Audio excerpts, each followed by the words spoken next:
friends? Welcome to No Cap Room. My name is Jake Fischer, senior NBA reporter for Yahoo Sports. Joining me, not as always, but again, as it's fit to be, senior NBA writer for Yahoo Sports. It is my man. It is your man. It is everyone's man. It is the one, the only, the legend. I ruined it. The legend himself. It's Dan Devine. What's up, buddy? Not much, Jake. I missed you. It's been a couple weeks. I had to tank last week for writing purposes. Like Ben Rohrback and I were doing a ton of series preview stuff. So between that and then also one, like a sick kid at the beginning of the week, multiple like critter infestations here in the apartment, which we haven't talked about, and I don't want to get into on microphone in a big way, and just not generally like not sleeping a lot. It was a long week. So I didn't just bail out to like, you know, leave the NC Armada hanging, I promise. But it has been a long time and I shouldn't have left you without a dope beat to step to. So here I am back. Fred Katz, thank you so much for stepping in, but get out of here, Fred. You know, the ruler's back.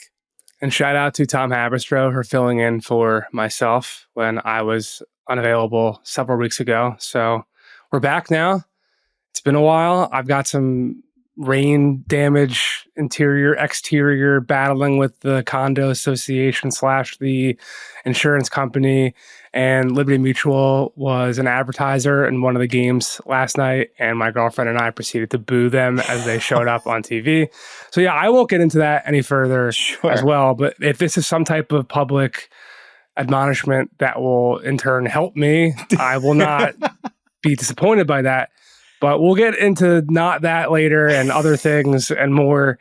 But first, let's talk about last night's games, because that is why you are here. That is why we're watching the ball right now. The playoffs are here. This is our first playoff edition with Dan and myself in the chair. I'm excited. I'm jazzed up, largely because Heat culture did it again. They did it again. I texted some friends who are Heat fans. I want to read it last night. I just wrote culture in lower caps as the game was closing. This is a married couple. The wife goes in all caps, "Fucking let's go, write about it, let the people know, fucking Boston walking out." So that's all you need to know. That's how true. That's true. You got to give that. Like, the Heat fan base took so much crap for so long about like, and still does, like late arriving, early leaving, whatever. It was the diehard leather-lunged Celtics fans that were hitting the exits with a minute left last night, getting, you know, stern talking tos from Stan Van Gundy, right? Being like, why are you leaving 47 seconds early? How far are you getting home? Also, we just watched what happened with the Knicks. What's going on? If anyone's been to TD Garden, which I have been plenty as a former Boston College student who earned my stripes with a Slam magazine credential around my neck in that hallowed hallway, that underneath the stadium, much like Penn Station and Madison Square Garden here, but even worse, I would say, in Boston, all the commuter rail lines and everything. Yeah. It is you can't get out of there anyway. What are you rushing out the door for? You're going to be rushing to be stuck in a Dunkin' Donuts line that's intersecting with a regional rail line, that's intersecting with the orange line, that's intersecting with the green line. Like, come on, guys. Disappointed there, but it's fine. It's early. And I'd say more of my energy was definitely devoted to my maybe doppelganger, maybe just favorite rookie, Jaime Jaquez. I thought it was an awesome moment for Tyler Hero in particular. But Dan, I want to let you isolate in the wing of the 2-3 zone and shoo off the closeout and the hedges and the doubles and do whatever you would like to do in your analysis about last night's game that tied the series 1-1 before things shift back down to South Beach. And we'll see how interesting things get from there.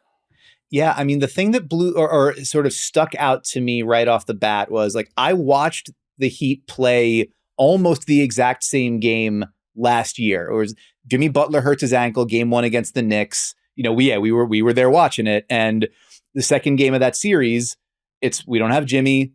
We have Bam and shooters, and we're just going to like change the way we play. And a ton of, I think they got up like 49 threes or 50 threes in that game. And they were a possession away from winning it against the Knicks. The Knicks like escaped with a win in that series, in that game. And I'm like, this is what they do, where like, if you can't play the way your sort of standard preferred way of playing, and you are up against the wall, Eric Spoelstra is going to say, how do we jack up the variance? How do we give ourselves the best chance of winning? And it's like, bomb threes, muck it up, go from our, like, Heat have been dropping a ton in their pick and roll coverage this year. Forget it. We're switching, and we are going to play like as straight up as we can on Boston Stars, and say, we're going to make either you're going to score, or you're going to, but we're not going to give up the other, like the open shots, the Celtics machine all season long, drive, kick, open three, swing, open corner three. We're not giving that up. And if you can win that possession battle, we get up way more threes than you do. You don't get the in rhythm open looks for your guys. We can drag this game into the mud. And that's where, I mean, Miami won this game while making 5 shots in the restricted area. They won the math battle. And it's not just that. I know Ben Rohrbach was there last night to write off the game, and the Heat are adamant, like, it's not just about that. It's not, and that's true. Like, they were on a string defensively, super locked in as far as like not giving up easy opportunities that could get your Drew Holidays or Derek Whites or Kristaps Porzingis, the other guys, in rhythm. And it opened up the door for them. Like, you're not going to get run out of the gym early. You make a few shots early. 16 of their first 20 field goal attempts for the Heat came from beyond the arc. And it's like, we are going to try to chop one of your legs out early, or at least keep ourselves close enough that we can make this tight. And we feel like if we make it tight on you, you're going to start to tug at your collar and not feel as comfortable, because you remember all the times in the last 3 years that we've done this to you. And it's a little bit too armchair psychologist to say that the Celtics started to feel that, but they certainly played like a team that didn't have like the utmost confidence or the utmost comfort in what it was doing. And, they go back to Miami without home court advantage. The Celtics were the best team in the NBA from the opening tip, 64-18, number 1 in offense, yada, yada, yada. And they find themselves back staring at the Heat and saying, we got to now win 3 out of 4 or 3 out of the next 5 games against these guys when we don't have home court advantage. It's really, really wild. And one record statistic, whatever, that you didn't, I mean, it's a record that you didn't state, was 37-4 at home, the best home regular season team in the entire NBA. And they drop 1 right off the bat. Obviously, they had the big 30-point win in game 1, but what a response. And I think the 2 guys I really want to shout out from the Miamis, and Caleb Martin just does everything he can to beat Miami. It is unbelievable. Turns into Michael Jordan when he sees green. His splits against Boston and other teams I saw last night, I don't remember exactly off top of dome, but it was like roughly 14 points per game compared to career average of against all of their opponents of 7 points per game. So he's truly doubling his production on average. And the Heat now have 4 playoff games. This is I saw from Cooper Moorhead that got retweeted and quote tweeted all over my timeline last night. They now have 4 playoff games in the past 2 seasons shooting above 50% from 3 against Boston. No other team has more than 1 against anyone. So Incredible. There's something about that green and red. Like you said, maybe it's the Crispus energy. I don't know. Maybe it's Pat Riley still doing some heebie-jeebie juju, whatever, from the New York days. But I want to give a shout out to Jaime Jaquez for real, being that we had to fill out a roundtable stuff for this morning at Yahoo Sports. One of the first prompts was, who have you been most impressed by, player, team, whatever. And I said I first wrote back to our editor, Matt Long. I wanted to wait until the games got going last night to really start to think about it. And just from the very early goings, one of the biggest adjustments I saw from what Miami did was, instead of, because I was there on last Wednesday in Philly, right? Jimmy was obviously playing on that bum knee as things were going down in the fourth quarter, but kind of just like shifting off ball. And pretty much every play was a high pick and roll for Tyler Hero and Bam Adebayo. And Miami was so creative and inventive in getting him off ball, adjacent to all the actions, that ended up putting him in pick and roll situations, whether that was on the side with Bam or whatever. And a lot of that started with Jaime Jaquez doing point guard things. Yeah. And it just made me flash back to, I remember that Philly playing game. He was driving in and throwing a shoulder at Joel Embiid and not giving a shit about it and finishing over him. He was locking down Tatum one-on-one in the paint in crunch time last night. And it got me thinking how, shout out to Caitlin Cooper. She has obviously made the Tyrese Halliburton jump passes are cool again thing real. In a similar vein, you are not supposed to pick up your dribble, particularly in traffic. But I kind of get this sense from just watching the last couple of postseason environment. We've now seen 4 for Jaime Jaquez at this level, both playing games, both games in Boston. He somehow feels more dangerous when he picks up his dribble, and that's when he gets to get that pivot foot going, baby. And it's been remarkable all year long, but at this stage, I've been so impressed at that stage of his possessions when he loses the live dribble, his pivot and his head fakes and all that. He was doing it in the regular season in ways to score, especially when they get switches and matchups that he likes to take in the post, which is a whole nother thing for rookies to do. Sure. But to do it in a way that's also making plays and spraying out passes to all 5 guys around you against Boston on the road in the playoffs was a sight to behold, man. Yeah, Jaime Butler, right? Like, that's the thing. It's like the same style. And, Heat writers have been on it all season. Like, he can do a lot of those same mid-post things. Obviously not at the level of like multi-time All-NBA superstar. Are we sure?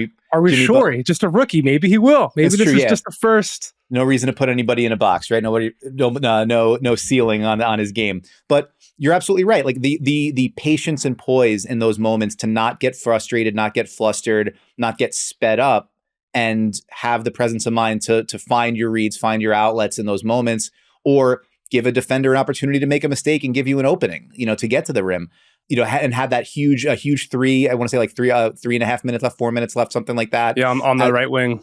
Yeah, as they were trying to, keep the Celtics at bay and put the game away. And just for Miami to now have another one of those guys, like Caleb Martin, obviously, we've mentioned his splits, but someone that you feel you can trust on defense and you trust to take shots, and who is empowered and confident to take the shots on offense when they swing to him. Haywood Highsmith has been a developmental story, and now is somebody that, they feel good, like 6'7" wing. They feel good putting him on opposing star wings. He will take the shot, make or miss, but he's willing to take it. And that attitude, the mentality, Nikola Jovic has been coming along there. He starting the last chunk of the season. He was doing ball handler, Nikola Jovic. I was going to say, he was doing some of that, bring the ball up initiation stuff too. I think he finished with 6 assists last night. And when you have multiple guys that can initiate and multiple guys who can, grab the rebound and bring it up, you're absolutely right. That gives Hero the opportunity to not just have to attack or initiate against a loaded up defense, but to come off an off-ball screen, come off a curl, be on the move already. And that seems to be when his decision-making, when he's sort of the most engaged and able to manipulate a defense at his best.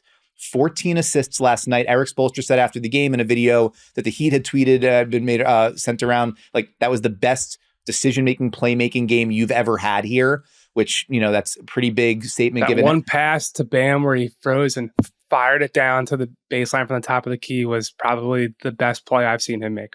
Yeah. And so the threat of his shot, I think he made 6 threes, but the threat of his shot off the dribble, the threat of his shot coming off the catch, forces the closeout, forces the additional attention. And then to be able to not get bored making the right decision and say like, spray, kick, give somebody else the opportunity. I'll get mine later.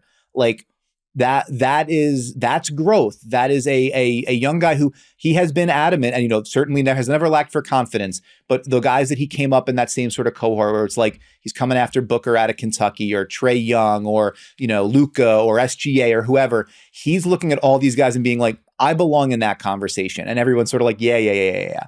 And one game does not put you, in that all NBA tier, right? But you saw what value a 3-level scorer with that kind of decision-making and playmaking touch can have against what has been one of the very best defenses in the NBA all season. And he just took it apart. And he had a lot of help. Bam in the 2-man game was like every time they needed an outlet, getting to that free throw line jumper. But also the pocket pass has to be there. The service has to be on time for Bam in those situations. And, Miami scored, I think it was just under 1.3 points per possession when those two guys were on the floor together against the Celtics. Like, that is elite stuff. And because of that, because of the way that they defended in the second half, the way that they made shut off the water to all those other guys and said, all right, Tatum and Brown, you bring them home or you make the right decision again. Make those guys make decisions and make them feel like, or let them have the opportunity to take a jumper instead of get to the rim, right? And you put those, you sort of get them in between their ears a little bit, and things can get a little staticky. So whether that persists, like I don't know that this means that Miami's going to be able to do this 3 more times, but I think a lot of people didn't think they were going to be able to do it once. So they've put themselves in position to have a real shot to win this series. Yes, they have. The last thing I'll say on the Jovic thing, when I went down to Miami late March I was following Denver play Toronto. They flew down to Miami. I followed them there for a story that we're saving for later in the playoffs. And someone on Denver, we were just like watching Jovic take threes, and he says to me, he's been starting he's not going to start for them in the playoffs, right? And here he is. It's just the latest iteration of Miami figuring out, mixing and matching different first-round picks and undrafted guys and unheralded dudes and sending them down to Sioux Falls and bringing them back. It's something that I don't think to transition from what we have in our notes to the next game and series here. I don't think Boston should necessarily be afraid of going down to Miami, but there are certainly a lot of demons in the closet down there. And the big criticism and skepticism about the Celtics team around the league heading into this time of the year, it stems on this. It's like, just because you're the number 1 seed and have all these gargantuan numbers and whatnot, the other team is going to make you take it from them still. You don't just walk in and get spotted the spread that Vegas assesses to your odds here. And that might be the one team that you really didn't want to have to do that against. So one thing before we go into the next game, just as far as the numbers on this, it's worth shouting out. The Celtics 22 for 49 from 3-point range in game 1, 12 for 32 in game 2. And to me, the 32 is the bigger number.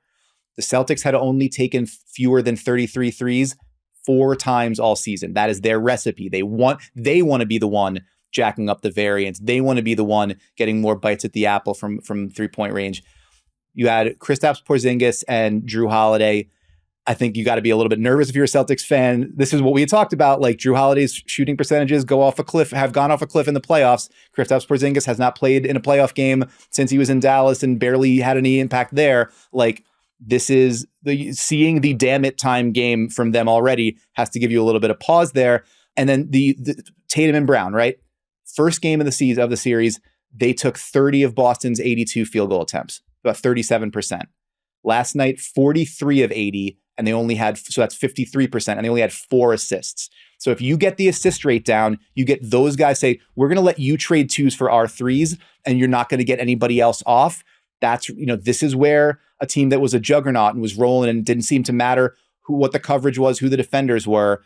This is how that you can it can hit a speed bump and, maybe slow them down enough to where you can get them a couple times here. The Thunder went off in Oklahoma City last night. Yes, 124-92 victory over the Zion-less New Orleans Pelicans. After, to me, game 1, you have to give credit to Shea overcoming some questionable decision-making and missed shots, probably from like the 5 to 2 minute mark of that game, and then just actually did everything that he's been doing for the last couple of years in the final 2 minutes. But that game felt to me a little bit more still like New Orleans fumbled the bag at the end of game 1, then Oklahoma City came and took it. And you flip the script to game 2, where the Thunder just came and sunned New Orleans from start to finish. And I want to highlight Chet Holmgren for the start, being that, look, personally, I will admit it. I will come forth to the church in front of all the NC Armada and say that I was not a Chet Holmgren believer. I had this image burned in my brain. I watched 2 college basketball games of Chet Holmgren at Gonzaga. One was against Paolo Banchero, where Paolo was clearly the best player on the floor in that Vegas Invitational, whatever the tournament was. The second was when Tyler Johnson, his younger brother, I think it was Landon Johnson. I apologize for not having his name correct. Was at St. Mary in the Western West Coast Conference championship game, this like 24-year-old guard, fifth-year senior, whatever he was, just drove through Chet's chest at the rim and finished over him with ease. And I was like, man, if this dude is able to do that, I don't care how long he is. I don't care how good he is at blocking shots with both hands. Any NBA guard with any type of muscle mass is just going to be able to knock this guy around, and he's going to be zero threat at all. And I was happy for the dude all regular season, but I wanted to see it in the playoffs. And the way he's dropping dudes with his shoulder, the way Jonas Valanciunas, who might be the biggest guy in the entire NBA in terms of just like volume, is density, mass, including the beard. And also a shout out, as the lady Fred has been watching some of these games with me now that they're on more often in the big screen and not just me like watching it in my room on some Monday nights. She was like, is that Travis Kelce? Which I thought was hilarious. Yes. But for Chet to hold his own against him and the shot being, I mean, every time he catches it on the wing, it's like, oh, shit. You have to stretch that defense so far in order to even attempt to try to close out. And you're not blocking it anyway. So shout out to Chet. I want to give a shout out to Cason Wallace for the end game stop on game one, but bringing it back to game two. Yeah, just from the jump, the starters came out and looked like they had been there 17 times before and not being the youngest team in the entire NBA with 108 combined points, 18 assists. The ball is just zipping and they're dribbling and kicking it out, and the shooters are knocking it down. It's as simple as that. And with that crowd, it's a really fun place to watch a basketball game take place in. I have not been there since December of 22, but it's I don't know. There's a lot of stuff happening down in Oklahoma City right now. Yeah, Chet finishes with 26 points on 13 shots, 7 rebounds, and 2 blocks. This is from Justin Kubatko at Statitudes. First rookie in NBA history to make multiple threes and block multiple shots in consecutive playoff games. Only the 7th player ever to open a postseason with 2 of those games in a row. So this is again, lights not too bright, physicality not too much. The game translates, and I think what we're seeing, what's sort of stuck with me from Oklahoma City last night, it's like they maybe just realized after game one. Yeah, maybe some jitters, maybe some adjustment period for everybody. You sort of survive that, you get past that, you move forward. And then maybe they realize, like, wait a second, without Zion being here, there's like no one on this team we have to worry about sending help on. Like, we can just say, like, Lou Dort, go deal with Brandon Ingram. And you can get up under him. He is not going to shake you. And if there's nobody that's going to force you to put 2 on the ball, like no help that has to come, no rotations that have to happen, then you've got Trey Murphy and Herb Jones and CJ McCollum and whoever else fanned out on the perimeter, but like no one, you have defenders on them. There's no open. So can Brandon Ingram shake himself loose for a mid-range jumper? If Brandon Ingram goes 5 for 10 from the field, like, and 3 assists, and he's not generating open good looks for anyone else, your offense is going to die on the vine. And that's what we saw. The Pelicans in the competitive portion of this game, the only real source of offense that was consistent for them that we saw was at the very beginning of the game, Valanciunas lowering his shoulder into Chet, playing through him. Had I think their first 11 points. It was the very brief period of the game where they held a lead. Once Chet started answering back with pick and pop threes or face up drives, and it became clear. Oh, and then Willie Green responded by being like, well, we can't keep Jonas out there to get torched. Let's go to Larry Nance. There's really just not a lot of pathways to points for New Orleans in this matchup if Ingram is not going to play like an all-star, play like I will create an advantage that forces a rotation that allows me to spray to somebody else. And he is capable of that. Like, his decision-making can be really good. He can be a high-level playmaker.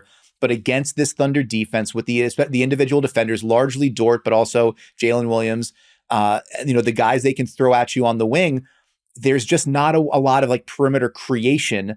And then if you're like looking for who comes in off the bench for us to make plays, it's Jose Alvarado, right? But then if you're playing Alvarado and CJ McCollum in the backcourt, you're way too small to deal with. And it's just Shea saying, you screen over there. Like he's like scrolling through his options of who do I want to hunt in the pick and roll. And Jalen Williams can do that too. There's just so many pathways to easy looks for them that are not available to New Orleans without Zion. So barring Ingram leveling up in a major way back at home, or Zion's hamstring starting to feel a hell of a lot better sooner than anticipated, I'm not sure New Orleans has enough pathways to points against this Thunder defense. Yeah, you harped on two personnel things for New Orleans' roster that are definitely starting to fully go under the microscope in this environment, particularly with Zion out. It's that center trade-off between JV and Larry, and the fact that New Orleans has never, of course, really maximized, optimized, whatever word you want to use, this Zion BI pairing. And with Zion out of the picture, it is kind of even somehow more showing Ingram's limitations. And look, I know fans will say the big bad media is always the responsible party for spinning things forward to the offseason and looking at doomsday things. But I'm telling you, this is just how decision makers look at these things. Whether it's New York getting a massive sample size here about what this team looks like without Julius Randle. Sure. Whether it's pick any number of situations.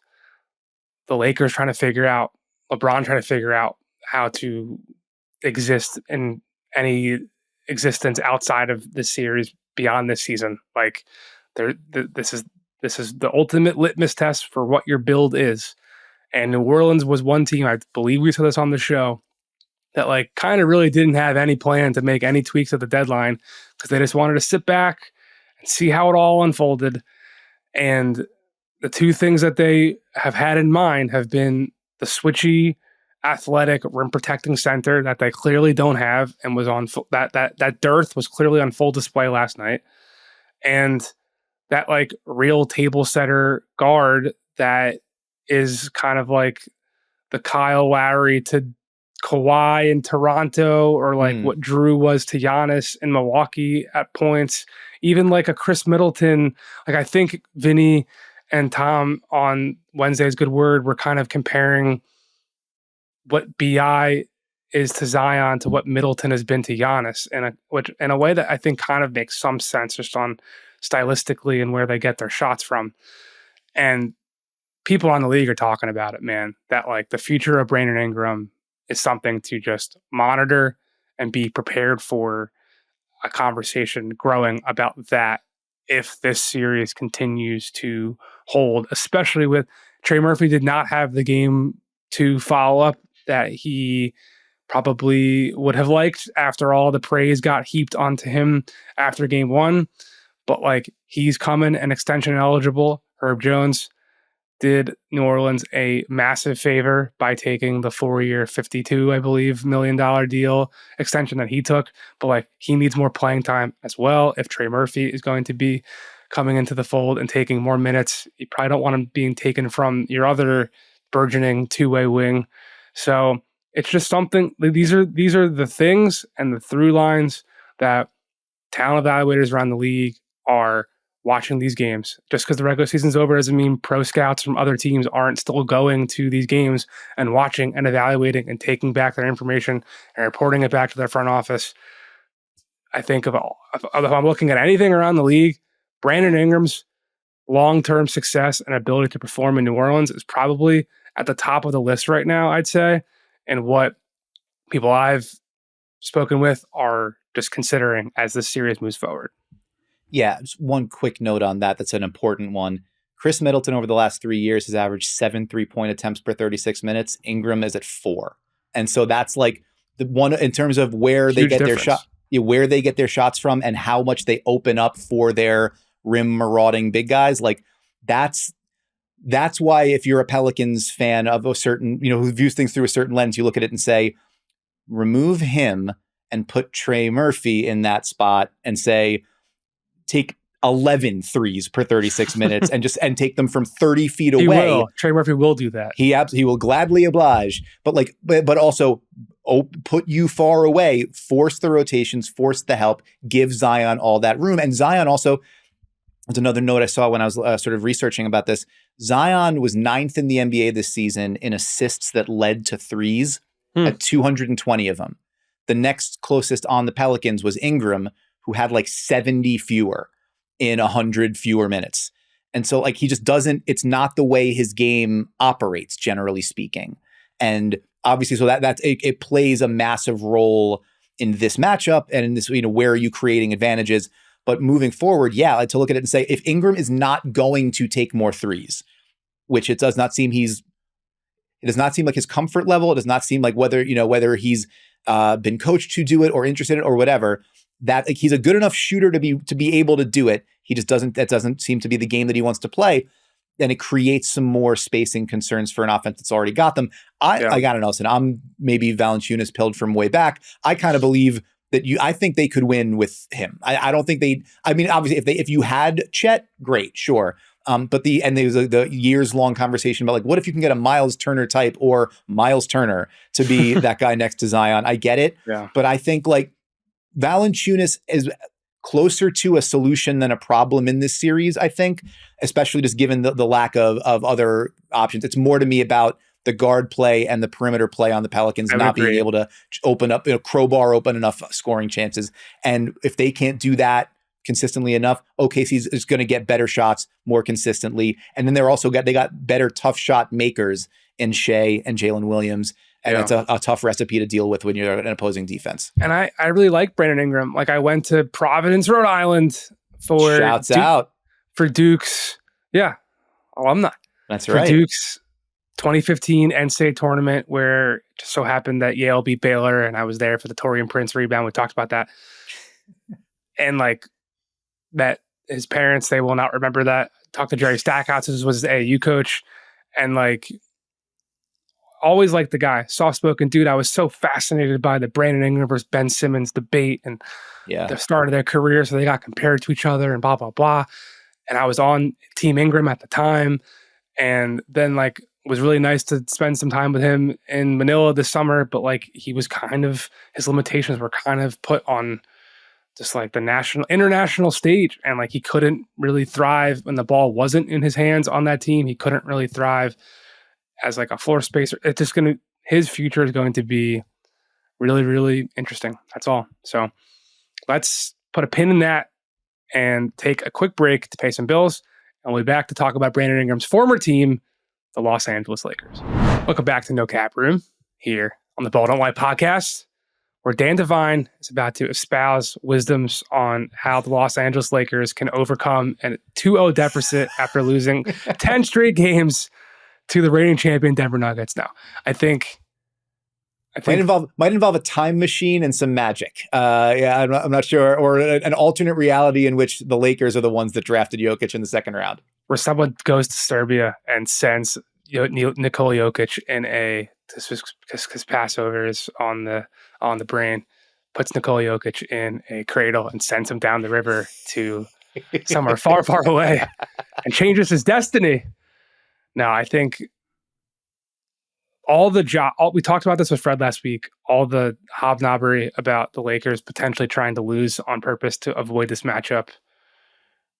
Like, I understood why it was a thing, because this is obviously happening right now. But like, you don't duck the smoke. And you would have had to see this team at some point if you wanted to accomplish your ultimate goal of winning a title, and might as well vanquish those demons now. I know there's definitely a prevailing thought amongst decision makers like, all right, we probably do want to see our toughest opponents later in the playoffs where there could be injury, misfortune, and whatever, even though we're not rooting for that. Like, that's just the brass tacks of things, blah, blah, blah. But like, I don't have too much to say other than this. When I left Passover Seder on Monday night, took the night off to celebrate around the table with 22 people of my girlfriend's extended family. And we get in the Uber home, and I saw it was like 9 minutes to go in game 2, and the Nuggets were down 23. I said, oh, this would be fun to watch Denver come back from. Like, I didn't even have a different thought. It wasn't, oh, wow, the Lakers are up 23. It was, I'm going to strap in to watch this comeback effort. And to me, that just sums up what Denver is. It's not even really about the Lakers. There's plenty. I mean, we can talk about that. We can talk about what the Lakers aren't in comparison to what Denver is. But to me, it's kind of doesn't matter. Like, to me, we're just watching this perfectly cohesive 5-man lineup have all the answers all the time, and they will lose a game in the playoffs. It will happen. Maybe they won't. Maybe they won't. Maybe they'll go fo, and I'll look like an idiot. But I don't think they're going to lose many, just like last year.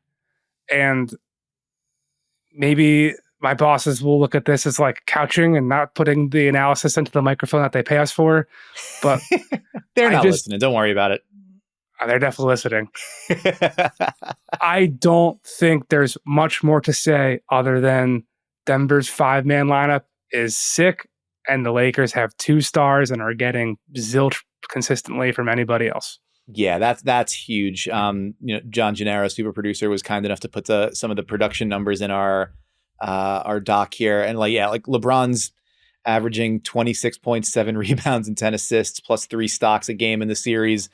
AD is averaging 32 points a game. He's, playing 7 more minutes per game than he did last year. He's shooting the lights out. Like, these guys are giving you just about whatever they can. It's just in the absence of consistent production elsewhere, and in the absence of those superstars have to elevate your complementary pieces as well.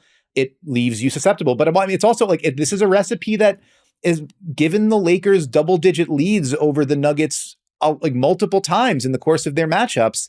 And it just the Nuggets closing kick. I wrote about this after the trade deadline when the Nuggets kind of started to kick it into high gear.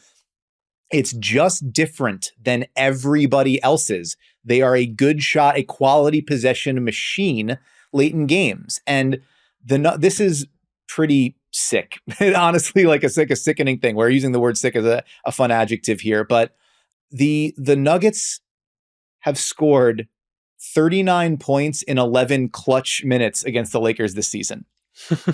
They are 14 for 18 from the floor when the score is within 5 points in the final 5 minutes. They have 8 assists and 2 turnovers. It's basically 2 points per possession in crunch time, like a guaranteed bucket in crunch time against this Lakers team. And this is again, continuing a theme. They scored 129.5 points per 100 against the Lakers when they had Jokic, Murray, and Aaron Gordon on the floor during the regular season. They scored 125.3 points per 100 against the Lakers with those 3 guys on the floor last postseason. They've been significant, major pluses against the Lakers with those guys on the floor, even in this series with Murray shooting 18 for 48 through the series. And the level of confidence that the Nuggets have, they've seen it. There's no question about what they can generate and how they can generate it, the flow they can play with, and the things they can crack open against not just this Lakers defense, but any defense really, but specifically against this Lakers defense. This is the confidence that's born out of doing something 10 straight times. And I thought it was special and kind of interesting that with Jamal Murray really struggling, right? 3 for 16 through the first 3 quarters. Shouts out to Stone Cold Steve Austin. 3 for 16 through the first 3 quarters of that game. The Nuggets were just like, yeah, no, you're gonna keep going. Tony Jones at The Athletic had a great line in his story. Colin Gillespie went over to him in the 3rd quarter to Jamal Murray and said, you're gonna hit the game winner. We have that level of confidence in you. And Jokic feeds that confidence. And this is a shout out to Jared Dubin at his Substack last night in basketball. Quote, according to Second Spectrum, Jokic threw 21 passes in the 4th quarter. 17 of them went to Murray. So Jokic is just saying, we believe in you. We know you are going to make these shots for us. I am going to not let you be the playmaker and say, I don't have it tonight, I'm getting off it. No, we are going to force feed you because you are going to make these shots. And then he did.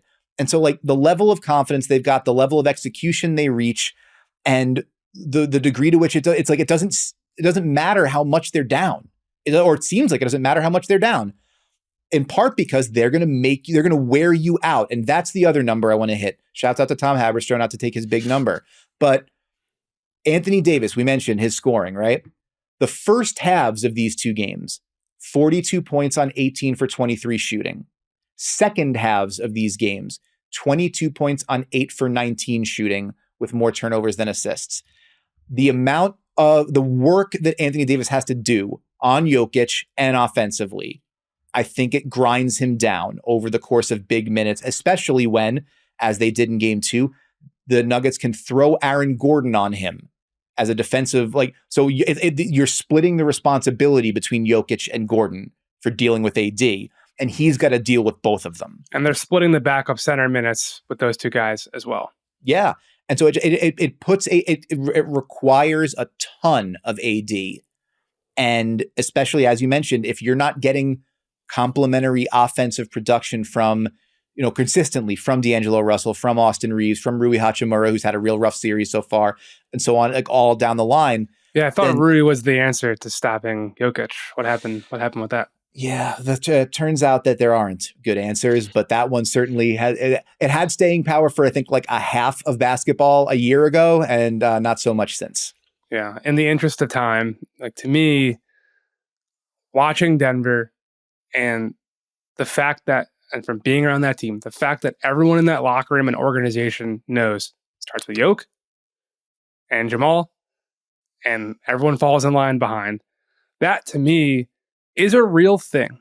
Yeah. And we talk about how much importance culture is in these team building discussions, and from an organizational standpoint on the court, what I truly believe from all of my years of doing this matters is having that hierarchy and established pecking order is important among these guys.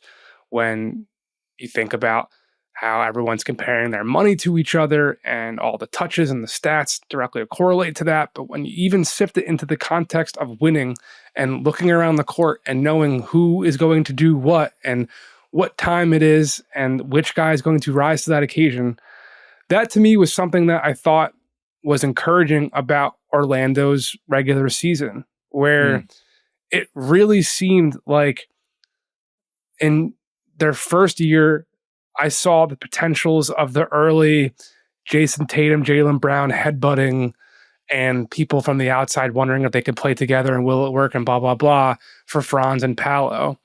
And this season, and people around the Magic really talked about how the pieces were kind of falling into place, where Paolo was your lead dog and Franz was willing and accepting being the number 2. And everyone was kind of falling in line, which was the exact antithesis of what happened in Orlando's last rebuild from the Dwight Howard era that I talked about and wrote about in a book over my shoulder, where Channing Frye, I'll never forget, one of the best quotes I've ever heard, said that all the guys, the Victor Oladipos and the Elfrid Paytons and the Tobias Harrises and one Aaron Gordon, were like rats on a ladder climbing over each other because there was no real, this guy goes first and this guy's going. It doesn't have to go that way, right? Because Jimmy Butler's going to get hurt and Tyler Hero's going to step up and Jaime Hawkins is going to step up and whatever. That's a far-reaching, but you understand what I'm saying. Yeah. With Orlando having all that figured out, I thought they were going to come to Cleveland and be better, and they just haven't. The offense has gone completely awry. Paolo's part of the problem, unfortunately to say, after I gave him that spotlight and I got into a fierce debate with one of my most trusted intel men, basically saying Paolo coming out and saying I'm the guy and everyone has to follow suit is questionable to him. I asked the question and so I didn't put those words in his mouth, but I presented that query to him for him to pontificate. It wasn't just him beating his chest and saying I'm the guy, but 2-to-1 turnover assist ratio is not what you want. And he's shooting below 30% from 3. Can't buy a free throw. Franz has fallen down. I mean, the defense has traveled. That's kind of been their thing all year long, but they're 18-23 on the road all regular season. And they do seem to get a massive lift for their home crowd. So if we're spinning this forward, maybe this is just a scenery will change things, and the role players, especially young role players, the shots will fall more in front of familiar rims and a fan base that's rooting it forward. But the Magic are looking awful lot like the Cavs looked last year. Yeah, I think as important as an established hierarchy is, having guys who can shoot jump shots is also really important when you get to the playoffs. Sure. Like, and as the guy who wrote our Magic Cavs series preview and picked the Magic in 6, I am feeling like I should have had my goddamn head examined for picking a team that cannot shoot to win in the playoffs. Yeah, I mean, you can't hierarchy and defend your way out of 17 for 72 from 3. And, a lot of the things that we're talking about, and I know we'll kind of rifle through them quick, like Paolo is part of the problem. Paolo is a young guy in his first playoff series who is like experiencing the outsized defensive attention and some of the growing pains that happen for every young player. Like, he's a 6'10" guy who dribbles a lot and drives. Teams are going to dig in on him. His handle's not as tight as a small point guard. He's going to have a harder time dealing with guys that are sort of digging down or the extra help defender. He goes into his move. He's getting into his bag, the back down turnaround. They're sending a double from the blind side and he can't see it, right? Like, he has to learn all this stuff. And this is how you learn it. It's painful. Yeah. This is what, I believe he will. I believe he will. Yeah, he has. There's no reason he can't. But this is how that happens. And you mentioned Cleveland having that rude awakening, that learning experience last season. Whether they're benefiting from it or not, it certainly seems that Orlando is going through that same situation now. Franz Wagner, same deal. Like, 8 for 23 inside the lane. Like, he's having a really tough time finishing over the top of Evan Mobley and Jared Allen. And, if you just don't have a whole lot, like, if Cole Anthony is going to go 0 for the series, then you got no shot, right? Like, you have to find other sources of offense. The hope is that comes with the regular rotation guys. If not, Jamal Mosley maybe needs to think a little bit harder about like shuffling the deck because you're not getting enough production from the backcourt. But, is Caleb Houston going to be your answer? Is Anthony Black going to solve all your problems? I don't know. Maybe it helps somewhat. Who knows? But yeah, like, it is a young team going through the trial by fire in real time and getting burnt. The Sixers are going through trial by Villanova right now. And I think it is so funny and so Philly that people would complain about the Villanova team account posting highlights of Knicks players who went to Villanova and won 2 championships at the goddamn school. I wrote a rather long feature yesterday at Yahoo Sports about all the tricks and trades that made that Nova program successful from 2016 to 2018 and produced 12 NBA players this season, if you include Ryan Arcidiacono, who played 20 games this season. He played 20 games this season. Delightful information and stories from Ryan Arcidiacono in Jake Fisher's story. He was awesome. And he officiated Jalen Brunson's wedding. Dante DiVincenzo was his groomsman. And like that family theme when you go to Rick Brunson being on the coaching staff and Leon Rose being, if not legitimately, at least in spirit, Jalen Brunson's godfather, and all these guys coming together to do this in the NBA for doing what they did in college. To me, the most important thing from that story that I learned was that there is this kind of like lineage aspect through the Nova program where you mentioned Colin Gillespie earlier. Like, Ryan Arcidiacono challenged and taught and led Jalen Brunson, who did the same thing to Colin Gillespie behind him. And Josh Hart did that for Mikal Bridges, who did that for Dante DiVincenzo. And their practices in that 2018 title run, to a man, from the coaching staff to the players, were all saying the practices were way harder than the games. Yeah. Because Jay Wright was doing all these kind of like twisted sadistic things to like make best friends have to fight each other to the proverbial death over a loose ball. Thankfully, it's proverbial. Yeah. 100% proverbial. And mixing and matching lineups, and like the first team going against the second team, if you did the exact thing you were supposed to do, he would say, nope, that's a turnover. And the other team's getting points. Just doing whatever you could to throw and juice adversity into that gym. It has turned into this and a 2-0 series lead, which could easily be an 0-2 hole. Could very easily be so.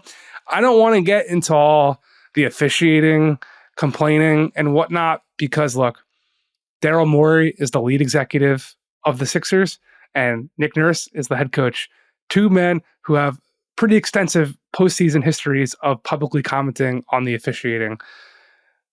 Nick Nurse's record of that pretty much if not exclusively, is predominantly composed of him complaining about the refereeing guarding Joel Embiid from past Toronto Sixers matchups, which is funny to have that now be flipped and have him fighting and arguing on his behalf.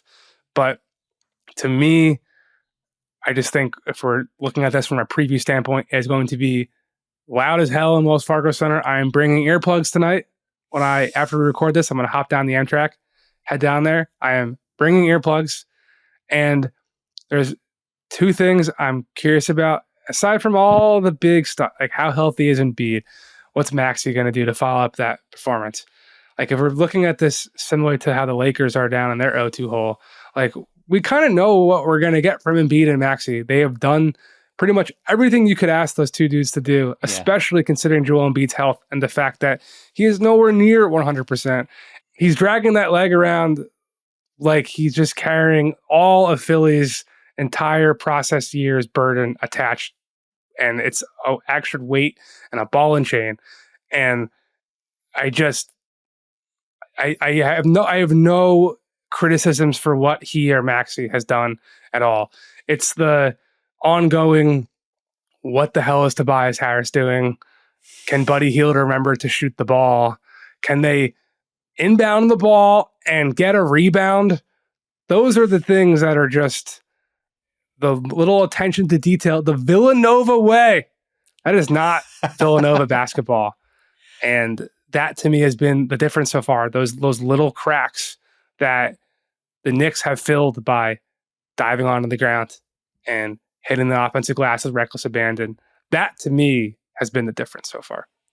Yeah, that when called upon, those complimentary guys for the Knicks have been able to come through in ways that Phillies have not. And shout out Deuce. Yeah, in game one, it's Deuce McBride, Bojan Bogdanovic. Bojan hits he only made 2 shots in game 2, but they were huge at the beginning of the fourth quarter, both threes. Isaiah Hartenstein and Mitchell Robinson sort of tag teaming on Embiid, and like Mitch had a great first game. Hartenstein had a great second game.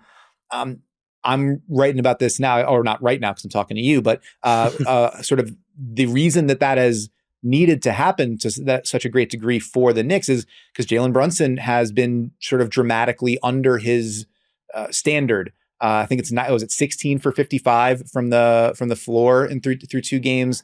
He has been the focal point of Philly's defense all over the court.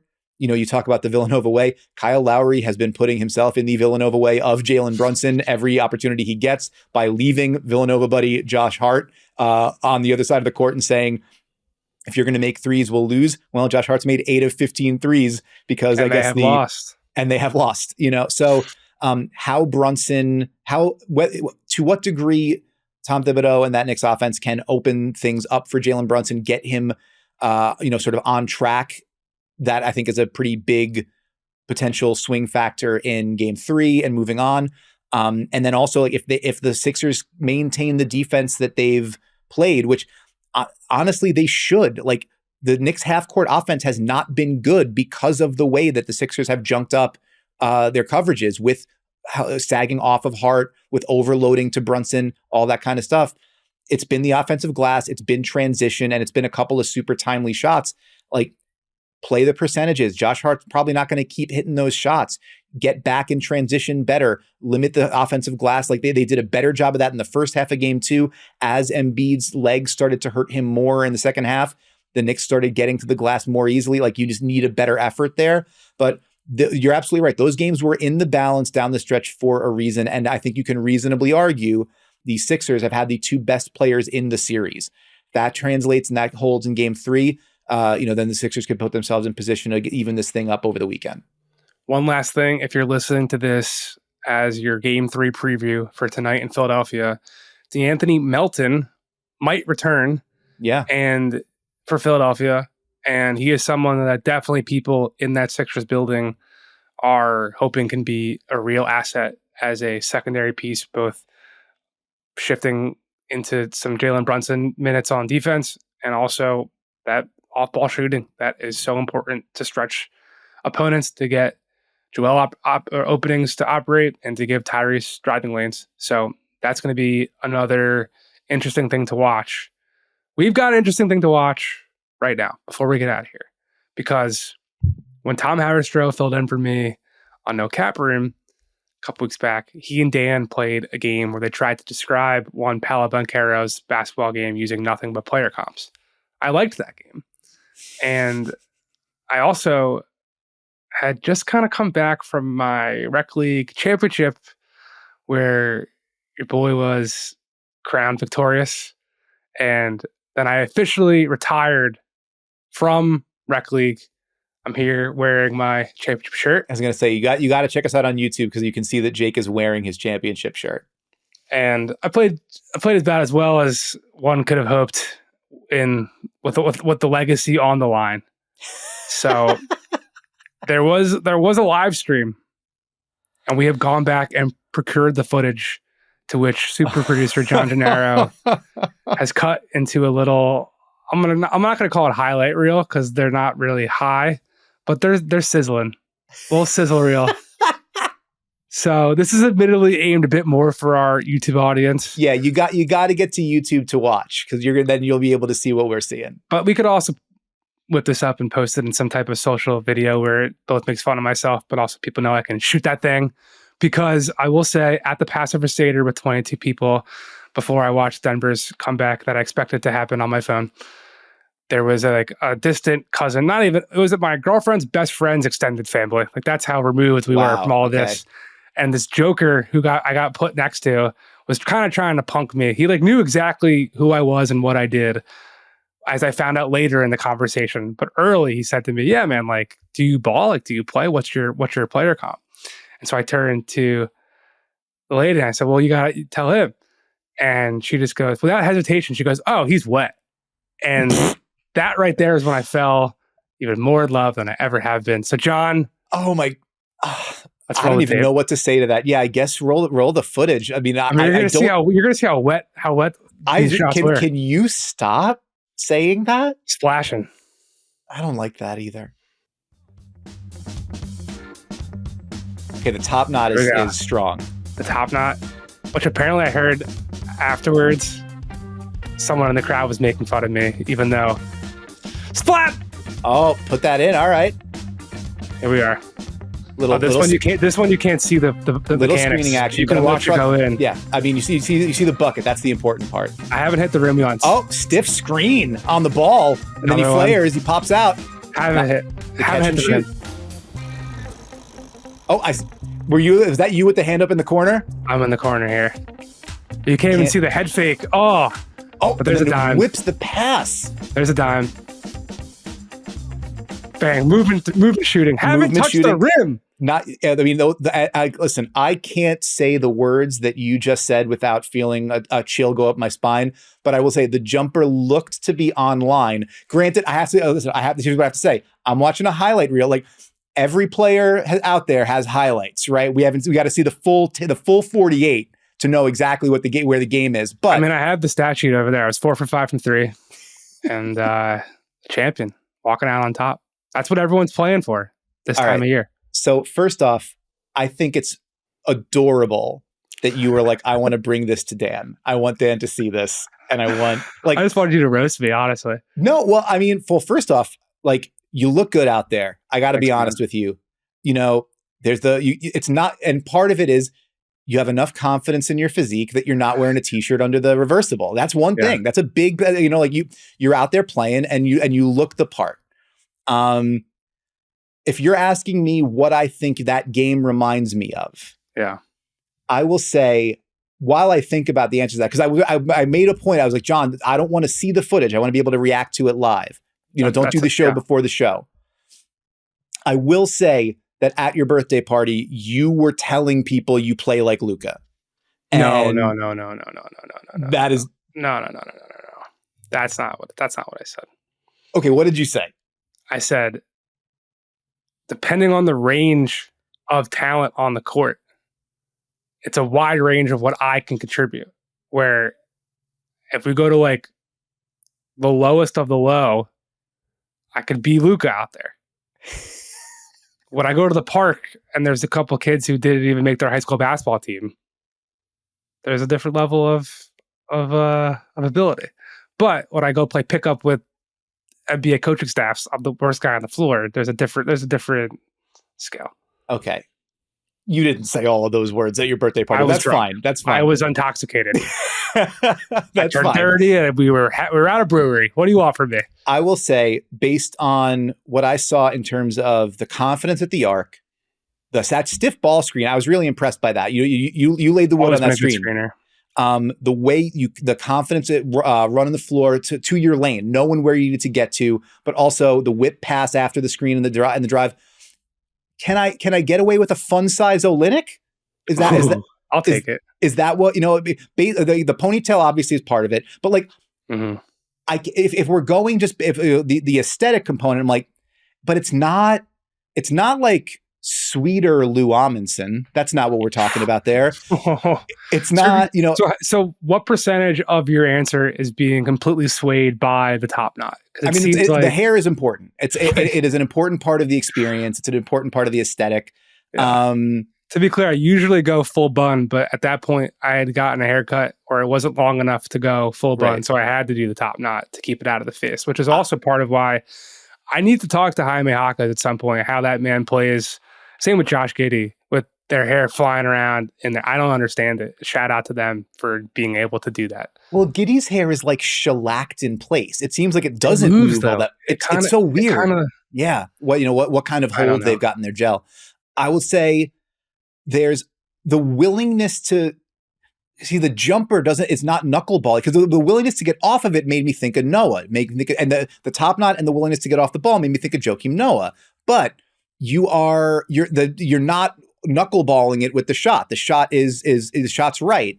So shot's tight. I can't sit here and tell you. I would love to make fun of you about this, Jake. I would love to be able to make fun of you about it. But you have the confidence to bring this to us, coming off of a championship victory. Yeah. I saw Chris Haynes talk on TNT about how he won his rec league, so I felt like I could only do my part and talk about how I won my rec league on our show. I mean, it's wonderful. I think that the congratulations are in order.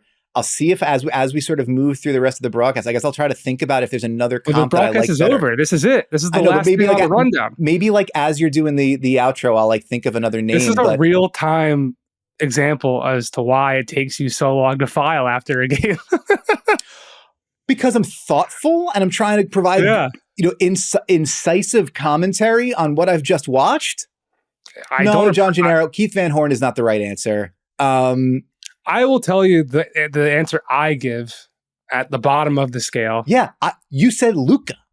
The answer I give, and I'm happy with, he's truly someone I love watching and I like interacting with. Joe Ingles is my preferred answer. In that clip, I was definitely playing more of a big man type of role, to your point, where but that was the matchup, and that's part of the Ingles appeal to me. You got to be able to slide down the scale and adapt to what the matchup is showing you. Yeah, right. Exactly. I mean, if Joe Ingles was playing with a lot of guys who are like 6 foot tall, he might also adopt more of a big man option. I think really the answer here, and what I got to come back to, is something that I brought to Tom Haberstroh when we did this initial game.